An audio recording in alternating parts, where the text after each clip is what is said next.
Hi everyone, and thanks for jumping into our ISO Explained series, a self-paced series of videos and resources to help you unpack the complexities and requirements of the ISO standards for quality, safety, and environmental management. The goal of this series is to help business owners and managers who may not have a background in ISO or management systems gain an understanding on the standards to ultimately help align their business to these frameworks and win more contracts, reduce costs, and improve efficiencies. In this section, we are exploring Clause 6, Planning. This clause brings risk-based thinking to the forefront.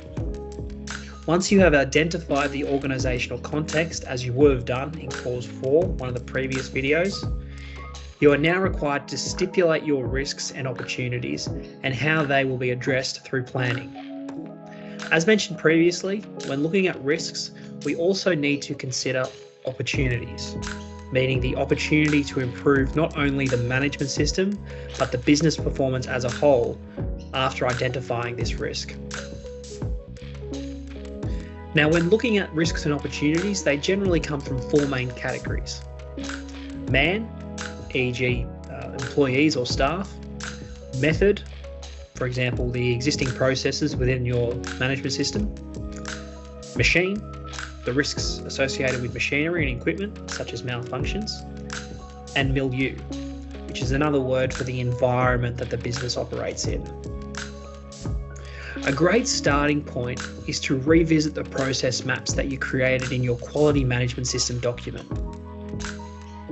If you are to follow your workflows, it may be easier to see which processes have some risks associated with them that you want to take care of, maybe before something could potentially go wrong.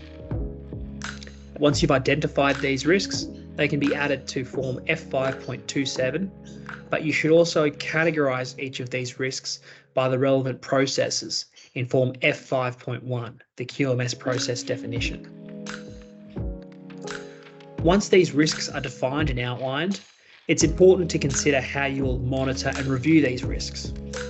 Keeping in mind that is a key requirement that the standard outlines, your ability to review the effectiveness of your actions to address these risks and opportunities. Now, you can obviously monitor these risks using the documentation provided, perhaps setting a reminder every 6 months to do so. But this is really something that the online SafeWrite risk register was built for. Not only will you be able to log your risks and opportunities, but you can also set next review dates to monitor its effectiveness and version changes.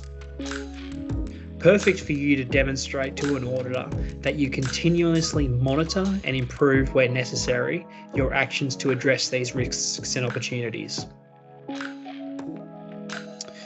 The second area in Clause 6 is your quality objectives.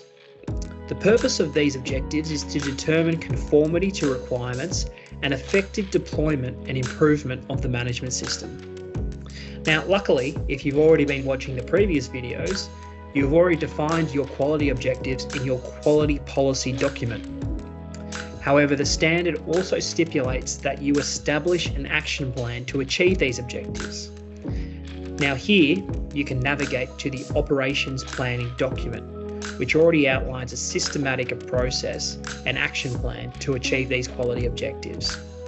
As always, feel free to modify or add any additional changes or actions that you feel you also like to include to help you achieve these objectives. Finally, this clause of the standard asks us to look at change management. This requirement involves not only how change of documentation is managed, such as version control, but also how you manage changes to your management system, employee training, supplier selection, and management responsibilities. The successful management and control of these changes have become a core requirement within the management system. So here you can use procedure QP8, change management, to help you identify the relevant steps to go through when managing change. It will also give you sample processes and steps to follow when managing a change in process or process outputs. I hope you enjoyed this video looking at Clause 6 of the ISO standards. If you do have any questions about some of the content that we've gone through, or looking to learn more about the software solutions that we do have to help you align to these standards, feel free to reach out to the team. You can always email us at sales@safewrite.com, or alternatively, you can visit our website www.safewrite.com.